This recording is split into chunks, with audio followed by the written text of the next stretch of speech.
Gearheads know that some projects need so many parts, it feels like you need a whole storage unit just to store them. That's what eBay Motors' 122 million parts are for. Think of it as your virtual parts garage. They've always got the right fitment at the right prices. Use the eBay Motors app or visit ebaymotors.com. Let's ride. Welcome to the Boneyard with Steve Robertson. As always, I am your good friend and host, Steve Robertson. A little bit later today than I planned to be, but it's life on life's terms, right? Got a couple of articles written over on genespage.com. You should go check that out.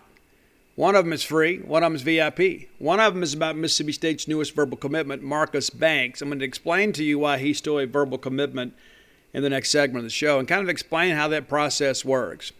Had some discussions over on Gene's page on the True Maroon board today with some of our very astute posters. Like, hey, why is this situation different? I thought, you know what, let's address it on the show. Made a couple phone calls, got some information, kind of confirmed what I already knew, but I began to kind of second guess myself a little bit too. And so we'll talk about that. Also, too, there's a lot going on. I don't know how long we go today, okay, because I got kids with me through Sunday. Thank goodness. It's nice to be able to spend some time with them. But we will have a show on Friday. I might actually record that Thursday, and then we'll just run it out there on Friday. I know many of you will travel and would like to hear some Mississippi State news and notes, so we'll get that for you. Now, your football team getting ready to head to Memphis, already in game week preparations, and we're looking forward to that. Of course, big news today, Texas A&M bows out of the Gator Bowl. Now the Gator Bowl is scrambling, trying to find an opponent. Could be a 5-7 team, could be a bowl-eligible G5 team, could be a team that's already played in a bowl game. There's a lot of options. They're working this thing out, trying to get the games played. Yeah, who thought we'd be dealing with that this year? Last year we kind of expected, but all of a sudden now we've got, all this other stuff going on. There's new variants and things like that, and I don't know what everybody's testing protocol is, but the bottom line is Texas A&M not playing in the Gator Bowl. What a disappointment, for those fans. Many of them, a chance to kind of put a cap on a very good season, not a great year. Any year you beat Alabama is a really good year. But when you get swept by the Mississippi schools in the same year, hardly qualifies as a great year. But that's the big news there. But your Bulldogs getting ready to go play on the 28th. So hopefully we don't hear about any other bowl games having issues. We'd like to be able to get through this thing, healthy and happy, and put a nice cap on the season and crown a national champion and get ready for college baseball. Reminder, if you hadn't already planned to do so, Mississippi State baseball is going to open the season February 17th, Long Beach State. So it'll be Valentine's Day weekend. Get ready to come out and be a part of that. As we get ready to defend our national championship. Never gets old saying that, does it? Absolutely not. All right, let's look at some quick basketball stuff before we kind of get deeper into the show. Mississippi State men took care of business down there in Jackson. I'll be honest with you guys, I'm not a big fan of playing that game in Jackson anymore. And it's not that I don't love you Central Mississippi Bulldogs. I do. I really do. I just think the novelty of that game has worn off. We never play a quality opponent. That's kind of the point, right? But also, too, I just think the facility is just, it doesn't lend itself to a really good basketball environment. It just doesn't. If it were up to me, I'd go play this game at the Lander Center in South Haven. We'd be able to pull some folks out of Memphis. It would be kind of a novelty thing, I guess. Maybe you move it around a little bit. Maybe one year you play in Biloxi. Maybe one year you play in South Haven. I mean, having this game on campus, you're going to get 200 people during the holiday break with all our students gone. So I think let's do something to kind of spice it up a little bit. Let's don't go back to Jackson because I think it's just gotten stale. Let's go to South Haven. I'm a proponent of that. Let's go play at the Lander Center in South Haven. Bring the hardwood basketball Bulldogs to the greater Memphis area. We got a huge alumni base up there. I know you guys would turn out and come to that game. And it's great. It's great. That's what we should do. It's just my opinion. I don't have any say in any of this, but I just think the whole experience in Jackson has gotten stale. And I like Jackson. I'm not one of these Jackson haters. I love going down there playing in Trustmark Park there in Pearl. I think it's a really cool thing. I just think the basketball thing, we need to kind of change it up a little bit. Let's go to South Haven. If you're listening to me, difference and decision makers, let's go to South Haven next year for the Christmas ball game. Right? Better facility, going to be a better crowd. And I think, again, the novelty of the whole thing makes perfect sense to me. Despite the fact that there was limited attendance, Bulldogs took care of business. I'm going to talk a little bit about basketball before we get into this Marcus Banks thing. Bulldogs finished the non-conference slate 9-3. 9-3. We didn't expect to struggle with Winthrop, and we didn't. We went 84-63. And the Bulldogs still are not completely healthy. Rocket Watts, Tolu not playing. We're hoping to get those guys back after a holiday if we begin SEC play. Winthrop now 6-6. State has a 47-28 lead at the break. And then they win the second half by 2, but it was all academic by then. The Bulldogs pretty much empty the bench there, get everybody an opportunity to get in the game. Iverson Molinar, your leading scorer with 22 points, 8 of 10 from the line, 2 of 2 from 3. Pulled down 3 rebounds, handed out 3 assists. DJ Jeffries, a very solid acquisition for this team, 19 points. Garrison Brooks, 15 for him, pulls down 5 boards. Shaquille Moore, a double-digit scorer as well with 10. Derek Fountain back in the starting lineup again, and I just think the scoring options for him are better off the bench. I think that's what we've seen. I think he's better off the bench. Now, granted, he's starting because we've got some injuries, but just 2 points for him last night. I think he's kind of like that microwave guy. It's like you bring him in when you need a little juice. Now, all of a sudden, you put him in a starting lineup. He just doesn't seem to have the same impact. Javian Davis actually fouled out of the ball game with 8 points. Cam Carter with 3 last night. Isaac Stansberry also with 3, knocked down a 3-point shot. How about that? Anderson Garcia with a deuce as well. Cam Matthews played 24 minutes, pulled down 6 boards, didn't score. But, he's one of those guys, too. It's almost like that's cool. Like anything we get offensively from him is a bonus because he is such a great defensive player. You got to have some guys like that. Kind of reminds me a little bit of Brandon Vincent. Remember him? Right? You remember him, right? He was the fan favorite in many respects. Junior college transfer, part of the Road Warriors team that won the SEC, just did all the grunt work. You put him up there and lock down everybody else's best forward. Next thing you know, Bulldogs are off and running. But I think Cam Matthews is a guy that has a role in this team no matter what he does offensively. I like his game. I do. And sometimes, he has a pretty good offensive game.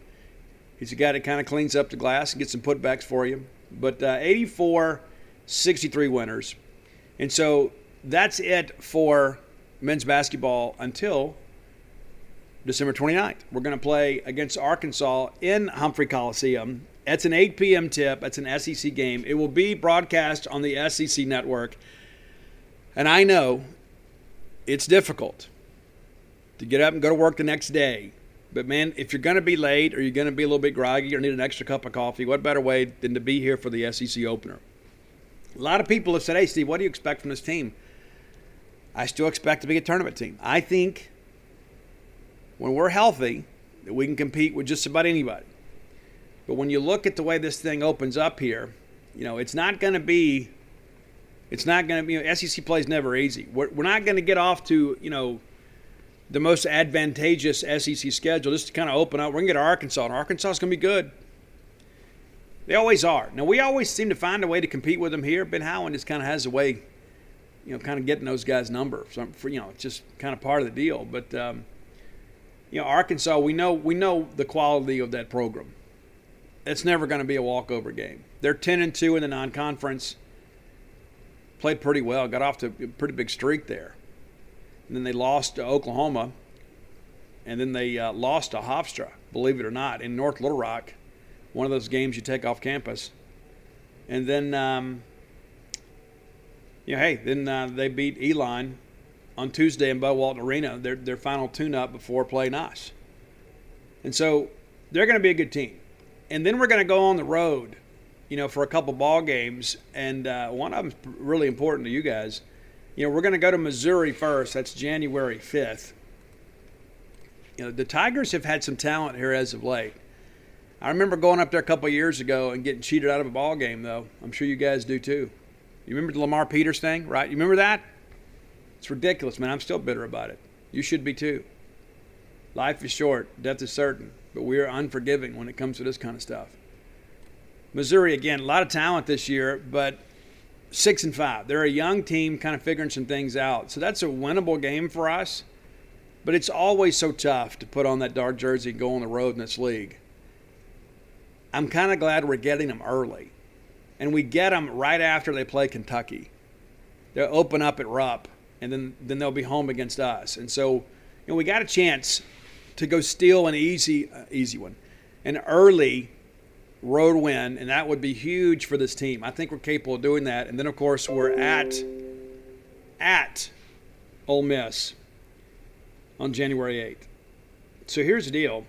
If you can get through those first 3 games, 2 and 3, I think you feel pretty good about your start. No easy outs in the SEC, but let's say you drop those first 3. Goodness gracious. Arkansas is a good team. Missouri, not a great team. You drop that one at home, on the road, and then you lose at Ole Miss. And we seem to have a tendency not to play well at Oxford since they've made the jump to the Pavilion. So if you can survive that thing, go 2-1, I think it puts you on track, obviously, to make the tournament. And I still have hopes this team will make the tournament. Started a thread on Gene's page today, and people are like, hey, Steve, you're fanning the flames of discontent. No, I'm not. I ask people, hey, we have to make a change. Who would you like to hire? Here's the deal. Ben Howland's been here 7 years now, and we are yet to win an NCAA tournament game. And we can make all the excuses in the world. The bottom line is to go 7 straight years without winning an NCAA tournament game, that's a rough stretch. We've only made it once, right? And we get upset by Liberty, and that was a team, obviously, that we had that had 3 NBA players on it. And so, yeah, there is some reason for discontent about the tenure. But that's got nothing to do with this season. This team and this season, we have a chance to put some things together. And again, I think the puzzle pieces are there. The question that I have for myself is like, what if for some reason we don't make it? What if we miss the tournament? And then you look at next year, and I don't know if you guys have thought about this. And listen, everybody says, well, it's the portal. You can't completely depend on that. But you start looking at these, what you've got returning. Iverson Molinar is going to go pro this year. There's no question about that. What's going to happen, with Garrison Brooks, grad transfer. He's gone, right? Tolu Smith, he's a redshirt junior. Is he going to come back? Probably not. And so you begin to think, if we don't do it now, we're looking to rebuild next year. So we'll see how things progress. Again, I'm still optimistic that we're going to be okay this year. That's my honest and earnest belief. That's my hope.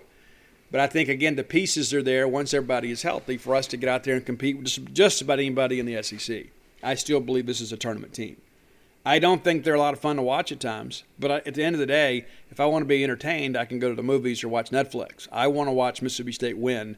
And sometimes winning ugly, which is kind of our trademark at times, is just kind of part of that deal. There's going to be some grinded-out type games. There's some teams we're not going to be able to get out and match up athlete for athlete and run the floor, right? Sometimes we're going to have to grind it out in the half court.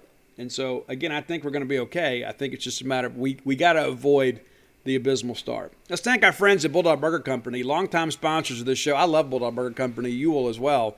Many of you already do. Our friend Kenny Manning sent me a picture giving a 5-star rating for the spring rolls. I don't make this stuff up, guys. I wouldn't push you in that direction if I didn't believe it to be true. Great. Spring roll is probably the best appetizer in Starkville proper, and I think I've had them all. I think I have.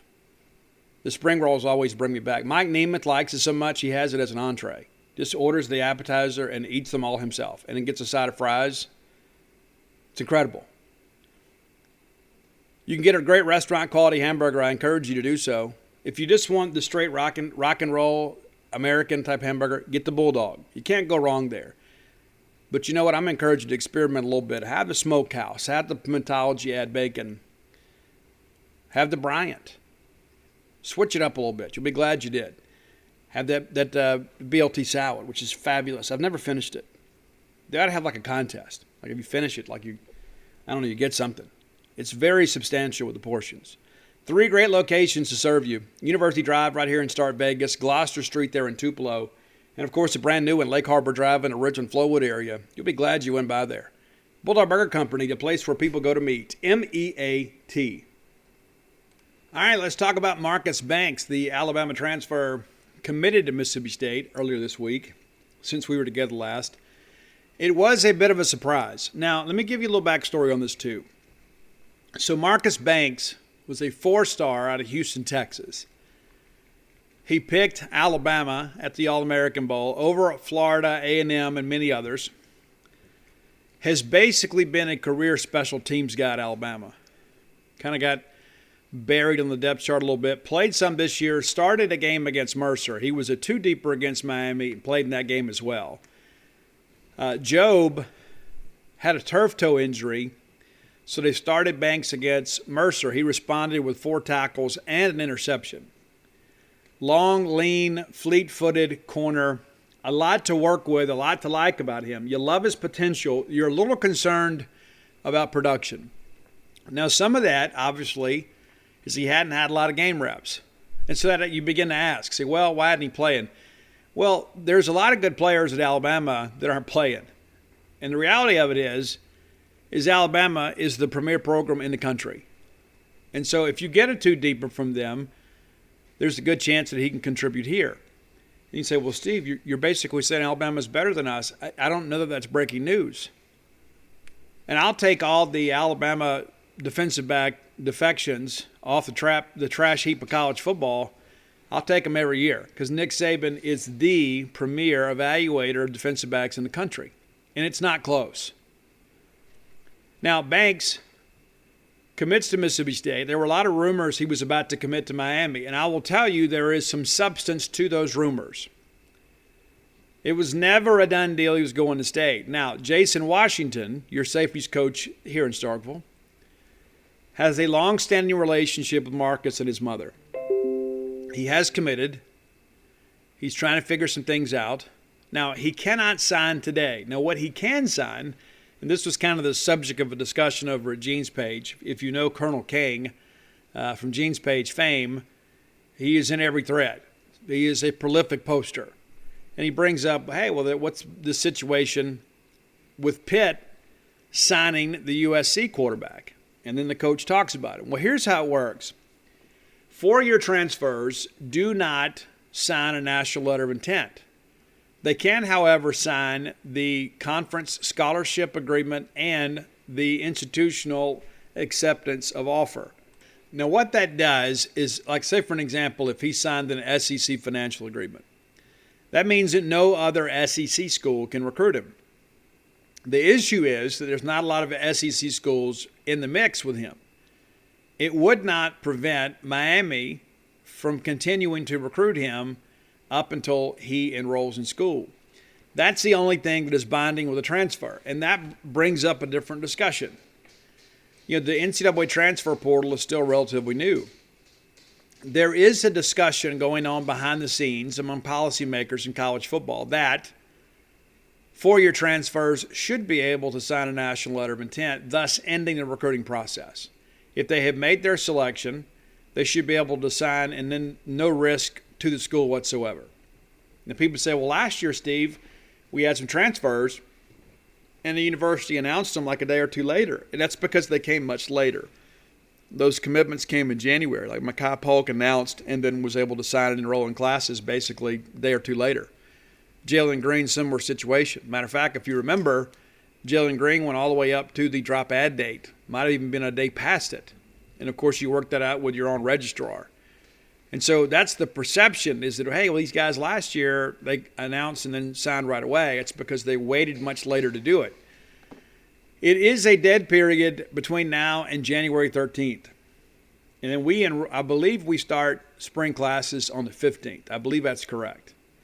Now, because of the coaching change at Miami, they can bring Marcus Banks in on another official visit. So you could say, well, Steve, when would that happen? Well, it'd have to take place in mid to late January. And, of course, classes will have started by then. And so they can't have any face-to-face contact with him on or off campus basically until school begins. And he commits to Mississippi State for a reason. That doesn't mean that Miami is not still trying to get him, because they are. They absolutely are. Now, the talk from our Miami publishers is that Banks told Miami either over the weekend or on Monday that he was going to be a Hurricane. And then Mississippi State, before that announcement is made, convinces him he should be a Bulldog. And so there's a lot of layers to unpack in this thing, but the reality of it is he has committed to Mississippi State over Miami, Maryland, Houston, Florida State, and others. That doesn't mean that the process couldn't somehow change. Now, I'm not trying to set up any drama. I'm just trying to make sure you guys are aware of this so you're not blindsided. But he picked Mississippi State for a reason, and that's because he believes that's the best opportunity for him. And again, he is a Houston, Texas native, and Houston was involved as well, but it didn't really work out for those guys. But we'll see how things progress. But again, I'm resting in the fact that he picked Mississippi State.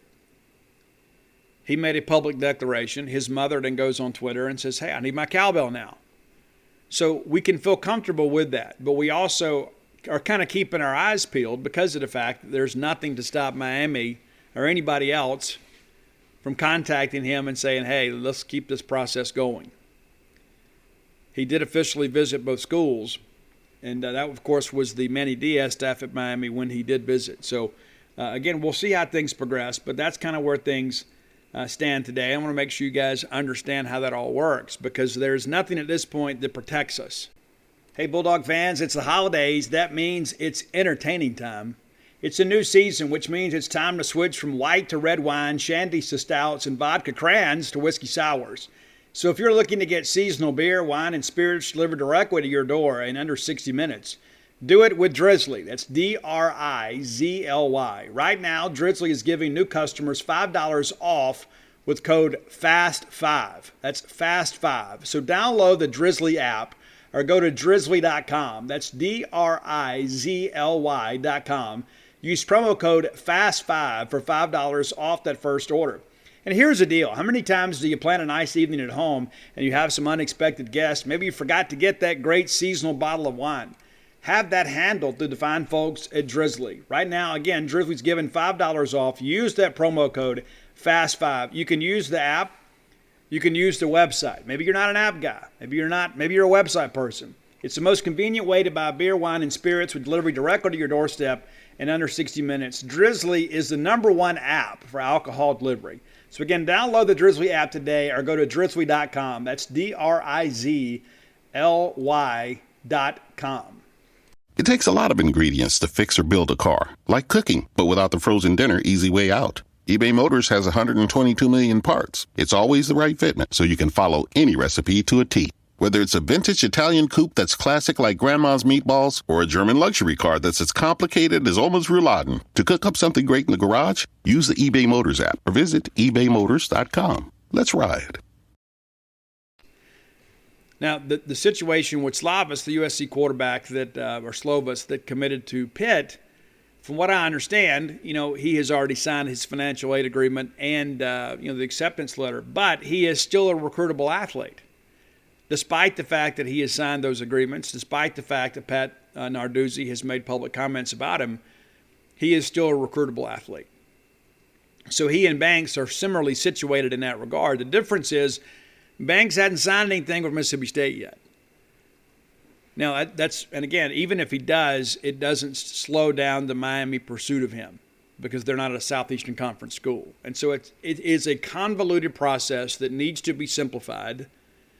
I think everybody can agree when somebody makes a public declaration as a transfer that the best thing for them is to get matters resolved, get the paperwork done, stop the process so they can begin planning their move to the new school. You get housing and all that stuff set up and not have all of these coaches still calling you and texting you. And, of course, it's up to Marcus Banks, too. He could just tell Miami, hey, I'm done. I'm going to go to Mississippi State. Stop contacting me. But there's nothing to prevent them from still pursuing him. And that pursuit is ongoing. It is. I think we're going to be okay, but I think it's important that you guys know the facts behind this and understand that just because somebody tweets out a graphic and says, hey, I'm a dog, doesn't mean they ultimately will be. And again, I'm not trying to cause any undue anxiety here, but we went through that with MJ Daniels last year. MJ Daniels committed to Mississippi State, tweets out I'm a dog, and then signs with Ole Miss. So until he's here, we can't really breathe that sigh of relief. We can be optimistic, but we can't be certain. So again, I think it's important you know how it works behind the scenes because it's a little bit different. And again, I am very much a proponent of them changing the national letter of intent legislation to ensure that these guys can end the process when they're ready as a transfer. Now, one of the things, too, is a lot of people think just because the NCAA supervises college athletics that they're in charge of everything. The conference chairman or the conference presidents are the ones that ultimately govern the national letter of intent. And so that's basically there are two entities here that are working together that are, while they are involved with the same student athletes, the national letter of intent folks do not answer to the NCAA. And so this is not some bureaucracy we have to go through and all this red tape with Mark Emmert's group, and there's no telling it probably in the congressional hearings if they had anything to say about it. But if the conference commissioners and or presidents decide, hey, let's go ahead and tweak this a little bit and remove some of this recruiting stuff that happens late for these transfers, then we can do that. And I think that it's probably what needs to happen. I expect that to happen probably as early as next year. And that's the thing when you institute, new options under the NCAA umbrella is it kind of opens up other possibilities, and maybe you don't fully appreciate what those are until we enact it. So now that we're, basically 2 years into this transfer portal thing, we're beginning to see there's some tweaks that need to be made. I know many of you are completely against the transfer portal. I am for the transfer portal. I am also for the immediate eligibility deal. That's perfectly fine with me. I think the NLI stuff has got to be changed. I think the NLI stuff and the NIL stuff, and I know that's a lot of acronyms to throw at you. We got to get control, name, image, and likeness, and we've got to tweak this with the national letter of intent because there's just no need for this. I mean, there's no good reason not to do it, to allow them to go ahead and sign their letter of intent just to kind of end the process. To me, that makes the absolute most sense. All right, time for today's Top 10 list brought to you by closewithblair.com. That's close, C-L-O-S-E, with Blair, B-L-A-I-R, closewithblair.com. If you're looking to refinance your mortgage, and maybe you should be. If you're looking to buy a home, I think you certainly should be as well. Maybe you're looking for a secondary property. Maybe you're looking for a second mortgage. Maybe you're looking for a home equity line of credit. Blair can help you with every bit of that. Part of the Fairway Mortgage Group, considered by many the top mortgage lender in the United States. And Blair is not just some fly-by-night guy. It's part of some subprime lending institution in a top 1% in close ratio nationally. 21 years of experience in the business. This is a guy that knows how to get things done. It can be very intimidating going through that mortgage process. I mean, you need everything, a pound of blood, a note from your mom, a lock of your kid's hair. I mean, there's so much that goes into this. It's nice to have a friend in the business that can help you navigate through all that. Blair is my friend. He's happy to be your friend as well.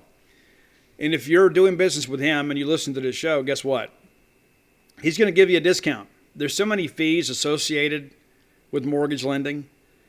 If you're a Boneyard listener, guess what? Doesn't matter who you cheer for, but if you listen to this show and you mention to Blair, hey Blair, I heard about you on the Boneyard, he's going to pay for your appraisal. How about that? That's about a $500 to $600 value. I'm going to give you his personal cell number, not his office number, not his personal assistant's number. I'm going to give you his number. 601-500-2344. Again, 601-500-2344. And I know that Blair has some loans in the pipeline right now from Boneyard listeners. Probably have some testimonials sooner rather than later. But again, it's good to be with somebody who has seen it all and done it all. And you think, Steve, I'm kind of a non-conforming borrower and I've got all these issues. And I don't know that I'm ready to take that challenge on. Well, Blair is. Blair's a guy to get things done. He's a guy that wants to work with you to ensure that whatever your needs are met. Again, that's closewithblair.com. All right, today's top 10 list, we're sticking with Christmas music again. We're doing traditional Christmas cover songs. So basically, I looked up A Very Special Christmas. They've got, 7 albums or so, and I listened to a bunch of those, and I picked up my favorites. And so here they are. So we had, kind of the rocking Christmas, and I didn't include Billy Squier's Christmas is the Time to Say I Love You. I know it's not an original song, but Billy deserved an honorable mention, and we missed it. So let's get that corrected today. So we're going to do traditional Christmas cover songs. Top 10 traditional Christmas cover songs. Number 10, Christmas All Over Again by Tom Petty and the Heartbreakers. God rest his soul. Tom Petty died too soon. Number 9, we're going back a few years. It's Tracy Chapman's cover of Oh Holy Night. You guys know Tracy Chapman from Fast Car. And Tracy Chapman, probably in many respects, kind of an underappreciated singer. I mean, she was incredibly, incredibly talented. And I guess she still is. My point being is that we hadn't heard as much from her as of late. But when she first hit the scene, people were like, holy smokes, where's she from? So her cover of Oh Holy Night is number 9. Number 8, we go with Sir Rod Stewart.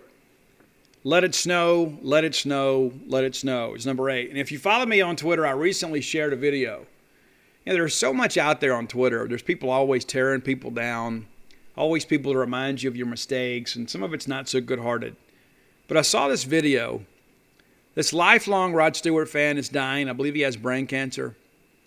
And someone went through some organization to grant this man his dying wish.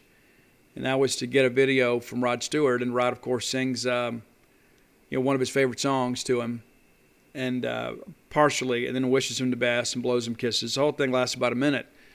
But I began to think to myself, Rod Stewart is one of the biggest music stars in the world. And here he is taking some time to sing You're in My Heart, You're in My Soul, to this man that is dying, laying on his deathbed. And I think that is remarkable. They call him Sir Rod Stewart over in England. Of course, Rod had a lot of success in the United States. And I think that sort of stuff should be celebrated a lot more than, there's always the fight videos, and there's always, somebody getting bad service, and there's always somebody that's negative in the human condition. But I was happy to share that with Rod Stewart. I thought it was absolutely remarkable. And it says a lot about Rod Stewart. And there he was, again, one of his greatest fans of all time, and their dying moments to be able to get well wishes from Rod Stewart. So, Rod, I know you don't listen to the show. I'm sure you don't. Maybe you do. Who knows? But we salute you, and we thank you for your kindness. Number 7, we talk about underappreciated people. And I remember when Luther Vandross hit the scene, it was almost like a throwback to a different era. You had this guy with this amazing baritone voice that had range probably atypical. And next thing you know, Luther Vandross goes from a kind of a newfound talent to a mega star in the music industry. I had to go with Luther.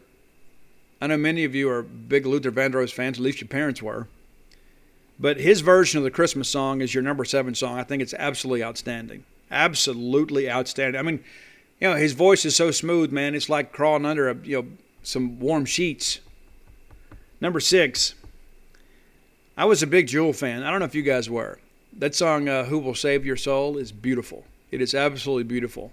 She kind of lost me a little bit with the yodeling, but an incredible singer-songwriter. Jill made her money, and we don't hear as much from her anymore, but her cover of Angels We Have Heard on High, number 6, on your traditional Christmas cover list. Number 5, another singer-songwriter, and I'm a sucker for singer-songwriters. I love it. I love people that can, write a song and pick the guitar and then sing along to it, because it is a skill that I don't have, so I respect those that can. We haven't heard as much from her either, but Colby Calais, really love her voice. Have Yourself a Merry Little Christmas. That's what we went with her. It's a great, great version of that song. Number 4, the greatest American Idol star of all time. Sold more records than just about everybody else, right? I mean, Kelly Clarkson was incredible too, but Carrie Underwood, her contribution to A Very Special Christmas was your number 4 song. It's Hark the Herald Angels Sing. It is a classic Christmas hymn. And Carrie Underwood, again, an incredible voice. And has just a commercial look, image, sound all the way around. It was a can't-miss deal. You know what I'm saying? Like, if she was on American Idol, it was like, even if she didn't win the show, you knew that she was bound for superstardom, and she absolutely has been. Number 3, going back to one of the greatest blues singers of all time. Many of you know her from Fleetwood Mac. It's Stevie Nicks, and her version of Silent Night is almost anthemic to me. It's like when you hear it, you hear her incredible voice. And she has such incredible range, too. I actually appreciate the lower register of her range even more so than the higher stuff. I don't know what the technical term is, but she sings alto. But she uses the full complement of her ability. And so her version of Silent Night is your number 3. Number 2, and a lot of people have covered this song. I don't know that anybody's covered it as well as these guys. And it's Please Come Home for Christmas by Bon Jovi. How about that? You weren't expecting to get Bon Jovi today. They've done a few Christmas songs. I remember when John Bon Jovi and his namesake band once ruled the world. When Slippery When Wet was out, let's say 86, 87, you couldn't go anywhere without Bon Jovi. And there were a lot of the preps. We went to high school. We had the guys in the smoking section and people like me, and then we had the preps. Next thing you know, Bon Jovi went from being kind of a opening act from the 7,800 Degrees Fahrenheit tour when they opened for Rat, becoming one of the biggest headliners in the game. I watched him at the Biloxi, Mississippi Gulf Coast Coliseum February 13th, 1987, day before Valentine's Day, with Cinderella.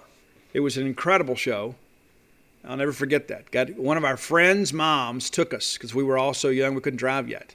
Well, we certainly couldn't drive to Biloxi, those who could drive.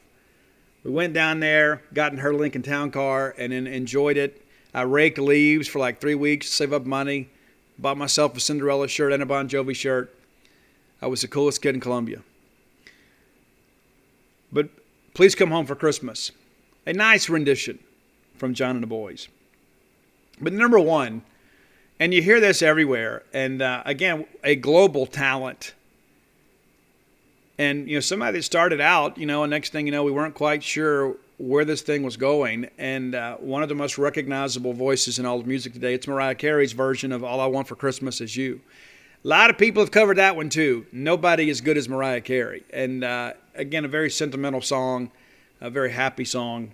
And the way that she sings it, it's very endearing. You almost feel like she's singing to you. So there you go, your top 10 traditional Christmas songs covered by contemporary artists. And we could have probably put together a list of about 50. I guess an honorable mention to Bruce Springsteen and the Boys for Santa Claus Is Coming to Town. That's a great one, too. I know Madonna redid Santa Baby. I don't like it nearly as much as the original. All due respect to you Madonna fans. I think it's a bit contrived, to be honest with you. But I like the folks that did the Christmas albums. Boyz II Men had some great stuff. I guess The Birth of Christ was a great one for them. But a lot of people get involved in Christmas albums, and maybe you should. Maybe you, too, should do a Christmas album. Maybe we'll start with The King, Blue Christmas, with Elvis Presley. We can start there. But a lot of great Christmas songs, and again, we'll have another list later in the week. Christmas is almost here. 3 days left.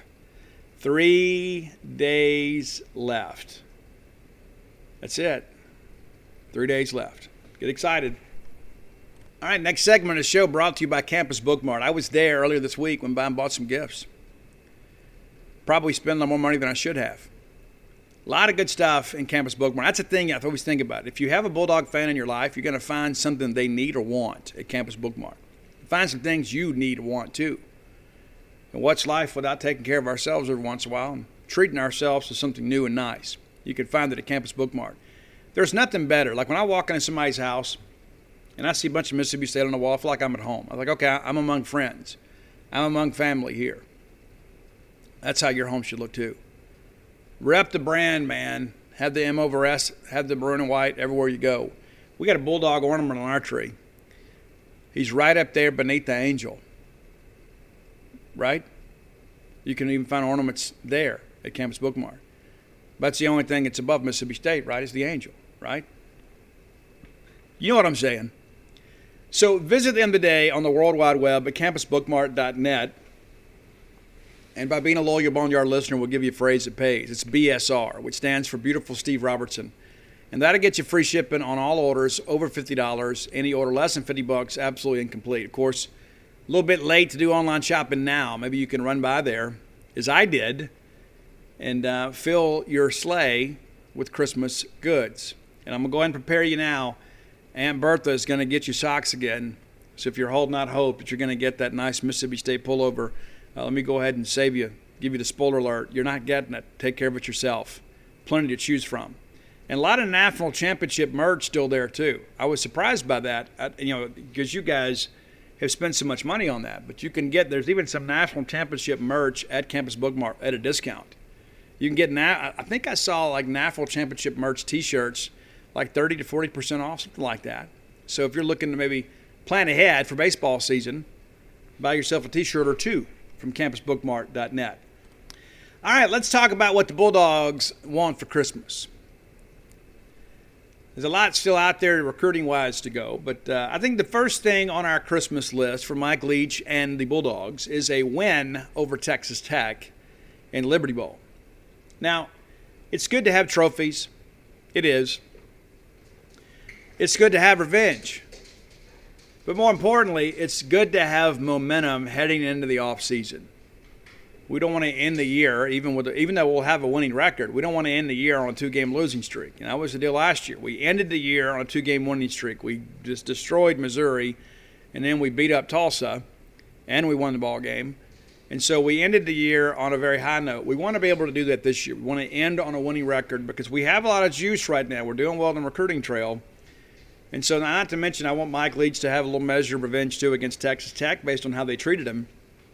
But it's even bigger than that, and Mike will tell you the same. Mike Leach will never make that about himself. He joked about maybe they'll bring that $2 million check to the bowl game, which is not going to happen. But I'd like to see him win the ball game and walk away. And it's really more about I don't want him to have to live with losing to those guys after how they treated him.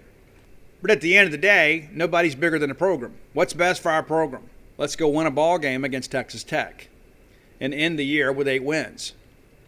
Which I think most people would say, you know what, that's probably at the upper end of our expectations for this year. You can look back in hindsight and say, hey, we should have won this, should have won that, whatever. It is what it is. We're 7-5. It could end the year on an 8-5 record. I think that's pretty good in year 2 because I think this team is capable of winning 10 games next year. Get on board. Next thing on my wish list is I begin to think about what's next for us for the wide receiver coaching position. Got to fill that spot. Want to make sure we've got somebody, number one, that knows our culture, knows our offense, can be a great recruiter, move these guys along. I think Mike Leach probably already has some names in mind. Of course, Chad Bumpus is a guy that we all love and respect, not just for the person that he is, but for the player he was. And at some point, I'm confident that Chad Bumpus is going to come home and coach at Mississippi State. Don't know if this is that time. Jacob Peeler, former Ole Miss coach. Guy that was a great recruiter. Even when he was out at Cal, he got kids from Mississippi to go to Cal. That's when I knew the guy could recruit. He's sitting down here getting guys from Petal, Mississippi and Oak Grove and places like that. He even got A.J. Brown to visit Cal and ultimately joins Brown at Ole Miss. The guy did a great job recruiting there. Is he the right guy? Yeah, I don't know. But I know that if we do hire him, I know that recruiting-wise we'll be in pretty good shape. And while I'm on that topic, one of the things, and I had a discussion with the illustrious Hound Dog the other day, this might be the best recruiting staff I can remember. Honest to goodness. We've always had these staffs where, there's always somebody that kind of just recruits because they have to. They don't produce much. But at this point, I think everybody's carrying their weight. This time last year, a lot of people were complaining about Jeff Phelps. Nobody's complaining about him now, not to mention he stacked 2 good defensive line classes on top of each other. Jeff's a great coach. His players absolutely love him. He's winning on the recruiting trail. You don't think the Trevion Williams things had anything to do with Jeff Phelps? You're kidding yourself. Don Terry Russell, of course, we had the family connection there, but the reality of it is his brother is here. If he wasn't having a good experience, he would tell him. Right? Darcel McBath, kind of the whipping boy in many respects by some in the social media fan base. But now you've got a situation where you've got Aldavian Collins, who is a very talented high school corner. You got DeCarlos Nicholson, your top junior college corner prospect, signed, and now your top transfer prospect committed. Now all of a sudden you're like, hey, we'll give the guy a break. It's like, so who do we find and complain about now? Steve Spurrier Jr., one of our best recruiters. Mason Miller has put together 2 very good offensive line classes in a row and then won a huge battle for Percy Lewis. Eric Mealy continues to get his guys. And so I began to look around here, and I said, okay, well, do we really have any dead weight on the staff recruiting-wise?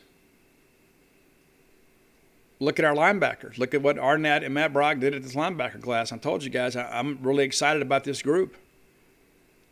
And so I don't know that we necessarily have to go get a recruiter by trade who is a recruiter first and a coach second. You got to get a coach who can recruit, but I don't think you have to get a recruiter and hope he can coach.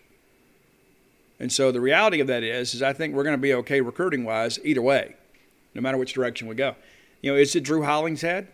Drew's a guy that's paid his dues, been in the system a long time, has an opportunity to get on the field. Yeah, I don't know. But I hope Mike Leach can get that settled sooner rather than later.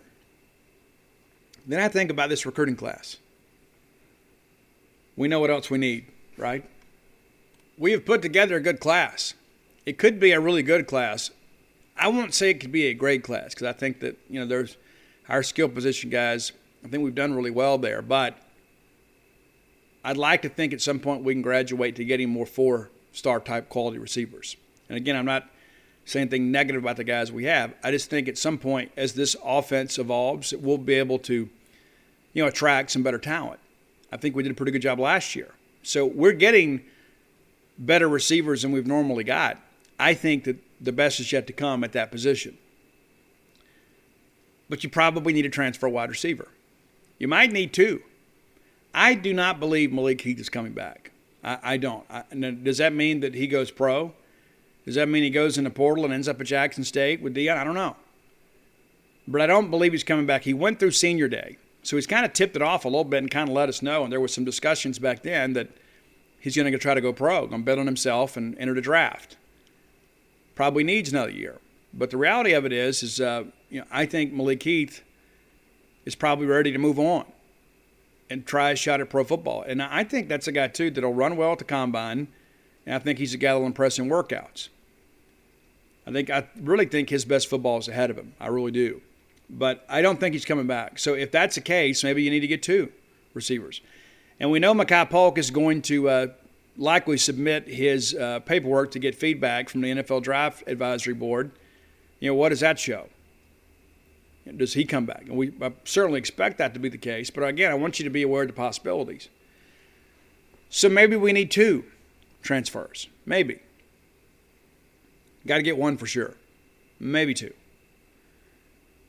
We need an offensive tackle. We need a stopgap guy at offensive tackle. We talked about Mason Brooks in Western Kentucky. He's not the only name in the portal, and there's going to be a lot more going in the portal here in the next couple of weeks. I think Albert Reese is going to be a major force for the Mississippi State offensive line. I don't know that his time is next year, though. It may be, but wouldn't it be nice to have a bit of an insurance policy just in case?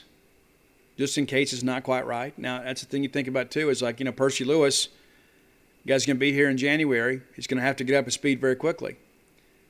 And you're breaking in another starting tackle as well. So wouldn't it be nice to have 3, possible 4 names in that mix? Nick Jones is a guy, too, that's a possibility. Of course, been on campus now a year. Still got a couple years left. You can always pop Cam Jones back out there at right tackle and probably not miss a beat. But it'd be nice to have a stopgap guy at offensive tackle just in case Albert Reese isn't quite ready. That's a big, massive, intelligent guy. I think he will ultimately be a 3-year starter here at Mississippi State. I just don't know if he's a starter as a redshirt freshman. I don't know if he's quite ready for that. If he is, then we're really in great shape. But it'd be nice to have an experienced guy here just in case. Makes perfect sense to me. We've got a corner committed in the transfer portal. Probably don't need another older guy if we can hang on the banks. Probably need to get a high school guy to get in the developmental pipeline. It makes perfect sense to me. You don't want to get too old at the position. You don't want it skewed too high. You need some younger guys to come in here and develop and provide some depth and then work their way into a 2-deep opportunity in a couple years. Some names out there. I know they're chasing Kamari Terrell, who is a lifelong LSU fan, and he's going to visit LSU in January. He's going to make a decision sometime closer to February. He's already visited Mississippi State. But that's something that we'll monitor too. But he's not the only guy out there. But you probably need a developmental high school corner. Got to get an older safety. And there will be some nice ones. Some nice safety prospects that go in the portal once the bowl games are over. You got to make a move pretty quick. I mean, you've got basically, a little over 3 weeks. Once they get in the portal, you got to be on them immediately. And that's one of the things, too, that I have learned in recent days is that Mississippi State has people that are basically monitoring the portal instantly. Like there's just somebody always watching the portal. That doesn't mean that doesn't happen in other schools. You know it does. Because if you don't hit the ground running on these kids, next thing you know, you're behind the 8 ball and you got no chance to sign them. But as soon as guys are in the portal, Mississippi State's already evaluating them. Is this a good fit for us? What are we going to do? Can we get him? Does he have an interest? Do we have a connection? All of that happens probably within 24 hours of a player going into the portal, and then you decide if you want to pursue him or not. But all that's taking place behind the scenes. I think it's important you know that. What about kickers? We're going to take a kicker. Might take 2. Probably need to revamp the entire kicking thing. And again, that's no disrespect to anybody else. My loyalty is to Mississippi State, not to an individual. We got to have more consistency. We did pretty good last year kickoff-wise, really did. Pretty consistent with the touchbacks. Wasn't always 100%, but, we had some injuries last year, too. I mean, that's the thing, Scott Goodman got dinged up last year. Brandon, of course, got dinged up last year. You need some depth, and you probably need to scholarship a guy or two. We've got Vito Calvaroosi. I hate if I mispronounce that. I apologize. But he was the kickoff specialist at Arkansas. Mississippi State's in pursuit of him. Not exactly sure when he's going to decide. I don't think it lingers too terribly long. Can he handle place kicking and kickoffs? Don't know. That's one of the reasons he's looking to leave Arkansas. He wants a chance to compete for that job. It's a true freshman that came in there, did a really good job for Arkansas, as we know, as we saw firsthand. Guy was outstanding. So he's looking for greener pastures. Maybe that's in Starkville. We have a lot of pastures here. Fayetteville's kind of a gray area too, right? I mean, you go up there, every time we go up there in November, it's always gray and overcast, right?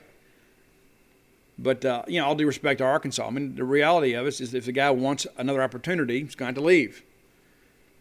So that's a name to kind of remember as we move forward too. There's some other names out there. We'll see how things progress, to say the least. But, State's got a lot to look forward to say the least, with this recruiting class. Got a chance to really put some things together. And I also want the Egg back, like all of you. Life feels somewhat incomplete when the Egg is in Oxford, and that was one of our goals this year. We basically had 4 major goals in football this year. Wanted to show some progress on offense, wanted to extend the bowl streak, wanted to have a winning record, wanted to get the Egg back. Well, we got 3 to 4 done. Got to wait another year to get the Egg back. We need to get the Egg back. Things are much better when we have the Egg. I think we're just prouder of the Egg when we have it. Like when the Egg is with us, I mean, we go around the state and show them off and let people get their pictures made and surprise longtime donors and fans, and you guys can get your picture made with it. And yeah, it's a big deal to us. It is. It's a big deal to us. And I don't like the fact that Mike Leach is 0-2 in rivalry games here. I don't. Now, granted, Ole Miss was a better football team than us this year. That didn't mean we didn't have our opportunities. We did. We dropped 3 consecutive touchdown passes that really kind of aided in their cause. And, of course, we missed a field goal, and which brings us back to why it's important for us to go out there and get some kickers. But the reality of it is that's what we want for Christmas. It's not all we want for Christmas. It's not the only important thing. It's important. But I believe this football program is on a very solid trajectory right now. I think we all feel a whole lot better this Christmas than we did last Christmas, as we're kind of looking at our options and kind of looking forward and beginning to wonder, will the air raid work in the SEC? Is Will Rogers the guy? Can Mike Leach and his group recruit? I think we've answered all those questions with an affirmative yes. All right, time for the final segment of the show, brought to you by the fine folks at Portico. I've told you guys before, if I was moving to Starkville now, Portico is where I would move. That's not just an advertisement, that's a promise. I absolutely would. I like it out there. You will too. Very easy to get to. It's one of those deals too where I would like to be closer to campus. I live out here in the sticks. I like it out here. It's quiet. Anybody coming down my driveway I know is looking for trouble or delivering something from Amazon that one of the girls in my family have ordered. But so, here's the deal, that if you're looking to make Starkville your home, maybe perhaps your second home, perhaps your retirement home, you need to give the folks at Portico a chance to serve you. Brooks Bryan is part of that great group that's bringing this wonderful residential development to Starkville. Phase 1 is completely sold out. Phase 2, everything's up and running now. You can still pick out a lot, pick out a house plan. We're getting slabs poured, that sort of stuff. And so you can get a brand new constructed home. And everybody deserves that at least once in life, right? To go through that process. Get it how you want it. It's exciting. Give our friend Brooks Bryan a call at 601-416-8075. Again, that's 601-416-8075. Make Portico your next move. All right, as we begin to get into bowl week for us, I thought maybe let's take a look back at where we've come from. And I've shared this with you guys before. We didn't have an extensive bowl history prior to the modern era. And some of that was bureaucracy. Some of it is we weren't very good at times. But there were other times that we have been a good bowl team, but we had this bad rap. I guess they thought we were going to have to walk to the games or bring tractors, that we wouldn't be able to go to ball games. And we didn't have the backing of the state legislature to guarantee our ticket sales allotment. In those days, bowls are all about money, and they really were back then. They would pick a less successful team that would sell tickets. Happened regularly. But our first bowl appearance was back in 1936. We went to the Orange Bowl, and we lost to Duquesne's 13-12. That's Raph Sassy. Remember Major Raph Sassy, the first to actually bring a Bulldog on the field as an official mascot. Sadly, his career here was very short term. He had some issues with alcoholism. 1940, and we talked so much about the Alan McKean era and what a great stretch it was. And that's the thing, too. It was absolutely criminal that Mississippi State wasn't selected to go to bowl games more regularly during the Alan McKean era. And there's only like 8 bowl games around that time. I've done the math on that, but it's been a while. But let me just run it down for you. 1940, State goes 10-0-1, and we go to the Orange Bowl. And we win that sucker. We go out there and we win. We beat Georgetown 14-7. But looking at Alan McKean, like the next year, we go 8-1-1. 1941, and we win the SEC that year. We finished 16th in the country. Didn't go to a bowl game. 42, we go 8-2. Don't go to a bowl game. And then he put together 6-2, 6-3, 8-2, 7-3. records and didn't get to go to a bowl game. We finished first in the SEC in 1941 and sat home.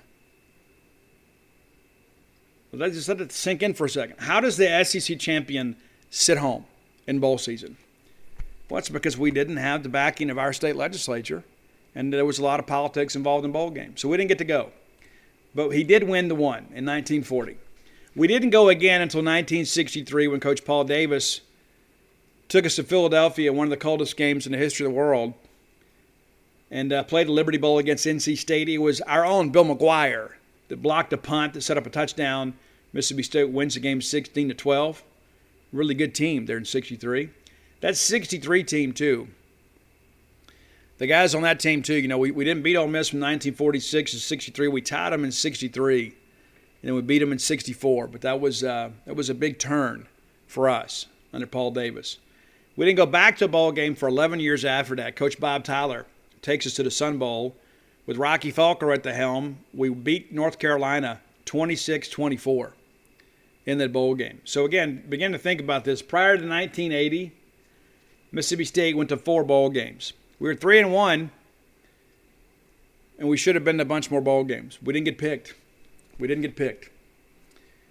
were disrespected. And you wonder why, like you young bucks, that like you see on social media and message boards, you're like, I don't understand how this older generation is so negative. This is why. Because teams that were similarly situated than us were treated differently than us. Teams with lesser records got to go to bowl games. Teams with comparable records got to go to bowl games, and we didn't. And so if there was ever anybody that was going to get shafted, it always seemed to be us. And some of that that self-loathing stuff is still kind of existing in the fan base. It's like when Brett McMurphy tweeted out that there was going to be one G5 team that was bowl eligible and not make the bowl game this year. I got a message from a listener or a subscriber that said, I guarantee it's going to be us that gets left out. What? With a 7-5 record and there's all this 6-6 teams? It's because all of that old bitter resentment just dies hard, guys. That's where all that comes from. People are like, I don't understand. Things have been great, man. We're just, yeah, but it wasn't always like that. Mississippi State was always this kind of, it's just like when we won the SEC in baseball, I guess back in 46 or 47, memory escapes me. We win the SEC and didn't get picked to go to the NCAA tournament. Alabama and Georgia got to go. We were the SEC champions and stayed home. 1980, Emory Bellard brings us to the Sun Bowl. We lose to Nebraska. That's the year we beat Alabama 6-3. We lose to Nebraska. A lot of people thought we were playing out of our league. I thought we still should have won the ball game. 1981, we beat Kansas in the Hall of Fame Classic 10-0. And you wonder, well, Steve, the Hall of Fame Classic, where is that thing today? Well, the Hall of Fame Classic was one that was used to be a tie-in between the Big Eight and the SEC, and it was played at Legion Field in Birmingham, Alabama. It's now the Birmingham Bowl. How about that? Maybe you didn't know that. Now you do. All right, 1991, Jackie Sherrill takes us, again, we hadn't been in 10 years, and Jackie brings us to the Air Force Bowl. We lose to Air Force. We just couldn't stop the option, guys. We just couldn't do it. They beat us 38-15. The next year, we go to the Peach Bowl. We play North Carolina. We lose 21-17. 2 years later, we're back in the Peach. Mike O'Kane and NC State beat us 28-24. So while Jackie was getting us to some nice mid-level ball games, we couldn't win. 1998, we win the SEC West. We lose to eventual NAFL champion Tennessee in the SEC title game, a game that I contend we still should have won. And then we get beat by Ricky Williams in Texas 38-11 in the Cotton Bowl. So while Jackie had us in the bowl picture again consistently, he began his tenure 0-4 in bowl games. Well, that changed in 1999 as we take care of Clemson 17-7 in the Peach Bowl. 2000, the Snow Bowl took place, and of course we beat Texas A&M, Jackie's old school, 43-41. So Jackie Sherrill, with all the great things he did for us, got us to Atlanta, the only school in Mississippi that's been to the SEC championship game. Maybe you are aware of that. The only one. But 2-4 in bowl games. 2007, Sylvester Croom gets us back into a bowl game, and it was one of the more boring bowl games of the year and probably of all time. Just couldn't get it. Either team could get anything started offensively. State was really good on defense. And Derek Pegues, one's most outstanding player, had a couple picks in the ball game. We win, and it capped a really good season for us. And for the first time in a long time, it felt like we finally had our feet under us again. We had endured a lengthy NCAA investigation. We had a very difficult coaching search. And there were a lot of rumors about our NCAA case that fell well short of reality. So it hurt us on the recruiting trail. You may not remember this, but there was Rich Johannigmeyer, who was the NCAA investigator, that was interviewing some of our staff people and interviewing people about our case in the lobby of the hotel where the Mississippi High School Coaches Association meeting was taking place. They had no shame. All right, 2010, Dan Mullen gets us into a bowl game for the first time in a couple years. Of course, Dan got here in 2009, and so we destroy Michigan in the Gator Bowl, our first appearance in that bowl game, 52-14. The next year, 6-6 Bulldog team takes care of Wake Forest. Vic Bauer, the hero in that game, 23-17 winners. The next year, we're back in the Gator Bowl. Tyler Russell had a tough ball game. We had many opportunities to put this game away. We don't. And then Pat Fitzgerald and the Northwestern Wildcats beat us 34-20. 2013, kind of Dak Prescott's coming out party. We get Rice in Liberty Bowl. It's 44-7. We pulled Dak late in the ball game. We probably could have won this game 70-7. Jamion Lewis sets a Liberty Bowl record for receiving that ball game. 2014, we're back in the Orange Bowl again. They're like we've never been to the Sugar Bowl, and like Ole Miss hadn't been to the Orange Bowl. It's just weird how it's kind of worked out. And I want to go to the Sugar. It doesn't mean what it used to mean. You don't crown the SEC champion anymore, but I still want to go. I do. We lose to Georgia Tech 49-34. You remember the biggest highlight of that game was Dak threw a Hail Mary to end the first half that was pulled down by Fred Ross. It kind of kept us in the ball game. You remember Jeff Collins made a lateral move to Florida after this ball game, and Shea Townsend was the one calling the defense for us. And I loved Shea to death as a player at Pittsburgh, but that just didn't work out for us. 2015, Dak Swan Song. We go out there and beat NC State in the Belk Bowl in Charlotte. Rainy day. I remember Gary Green getting a big pick early in that ball game, but we pretty much did whatever we wanted to do. I remember Elton Jenkins out there just plowing people into the turf at Charlotte. 2016, we keep the streak alive thanks to some good grades and the fact that there weren't a lot of bowl-eligible teams at 6-6 at the end. So we head down to the St. Petersburg Bowl, and we beat Miami of Ohio 17-16. Nelson Adams' shining moment as he blocked a potential game-winning field goal attempt. 2017, after Dan Mullen left us for Florida, Greg Knox hung in there. Greg Knox leads us to victory, and we had a great group of guys that year. And we beat Lamar Jackson, the Heisman Trophy winner, 31-27. And to be honest with you, there were two plays in that ball game. One of them where the pass to Jalen Smith, he was out of bounds. They didn't mark him out. They didn't review it, and it set up a touchdown. There was another where Lamar Jackson got loose because of two holds at the offensive line, and those two plays kept them in the ball game. This game could have easily been a blowout. Joe Moorhead beats Ole Miss twice, but can't win the bowl games. We lose 27-22 at Outback, and I'll be as excited as I was to get to Tampa and have some sun on my face. We were so underprepared for this ball game. Still had a chance to win it. Nick Fitzgerald had Harris Williams out in the flat wide open for a would-be touchdown. We elect not to do it, and we lost. And again, big plays. We had this great defense full of first-round draft picks, and we gave up a couple of big plays that made the difference. And it all kind of turned. Kobe Jones, we had a big play, and they flagged Kobe for the throat slash thing, and it gave them a first down. They had done absolutely nothing before that. That kind of gave them some juice. And then, of course, we lose the Music City Bowl. People forget we actually led at halftime in this ball game, but in the second half, it was all Louisville. The last ride of Joe Moorhead and his Immortals. And, of course, last year, Mike Leach leads us to a victory over Tulsa, 28-26. And so that's your bowl history. And, again, we have done pretty well. Once we've been in bowl games, for a while there, we had one of the longest streaks in the country. From 99 to 2011, Mississippi State was 5-0 in bowl games. Pretty good stretch there. Then we lose one, win another one, makes us 6-1, lose another one, 6-2. Then we peel off the next three. So 9-2 over an 11-year stretch that began with Jackie Sherrill and ended with Greg Knox. And so we are traditionally a pretty good bowl team. And so need to add another notch in the gun belt, if you know what I'm saying. Excited about the Liberty Bowl. Hope you guys will come out and be a part of that. And listen, don't listen to all the social media rhetoric. The Bulldogs are playing. The Bulldogs are playing reasonably close to home. Let's turn out and go demonstrate our support for the Bulldogs. Be back with you guys. Again, I'll probably record Thursday night and or maybe Thursday morning. We'll figure it out. I'm going to record the show, and then we'll have that published for you guys on Friday. And we look forward to being a part of your Christmas holidays. I know many of you are on the road, and I will be on the road this weekend too. But I just didn't feel right about just completely shutting the operation down for the holidays. And I can't speak for anybody else, but when we don't have a show, my inbox fills up and says, "Hey, Steve, what's going on?" And it's been pretty rare that I've ever had to miss. But the reality of it is, I know many of you guys are on the road, so we're going to preview the SEC Bowl season on Friday. We'll have another great top 10 list, and we'll exchange our Christmas gifts together on Friday.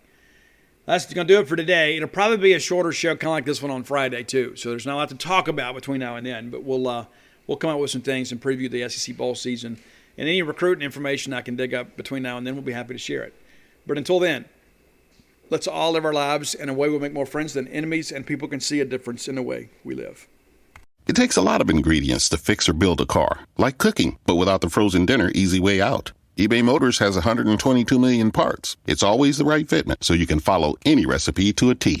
Whether it's a vintage Italian coupe that's classic like Grandma's meatballs or a German luxury car that's as complicated as Oma's rouladen, to cook up something great in the garage, use the eBay Motors app or visit ebaymotors.com. Let's ride.